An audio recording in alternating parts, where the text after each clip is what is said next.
रहरी के तीन पतैया तीनों छिती नार जी। रहरी के तीन पतैया तीनों छिती नार जी। रहरी का तीन पतैया दुल्हावा के तीन बहिनिया तीनों है छिनार जी। दुल्हावा के तीनों बहिनिया तीनों आई छिनार जी। दुल्हावा का तीनों बहिनिया बड़की है हुए ऐसन तैसन मझली रांडी बाज जी। छोटकी बहिनिया छटल छिनरिया देवे के तैयार जी। छोटकी बहिनिया छटल छिनरिया रहरी का तीन पतैया तीनों छिती नार जी। रहरी का तीन पतैया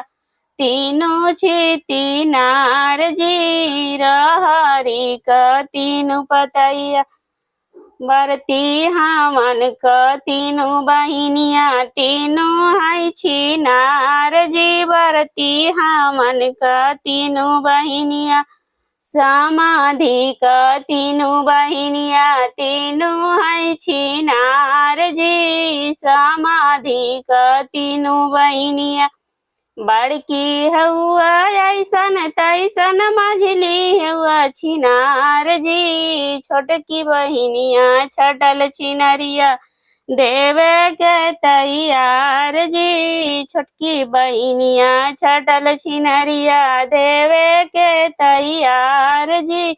रहरी का तीन पतैया तीनों छिती नार जी। रहरी का तीनों पतैया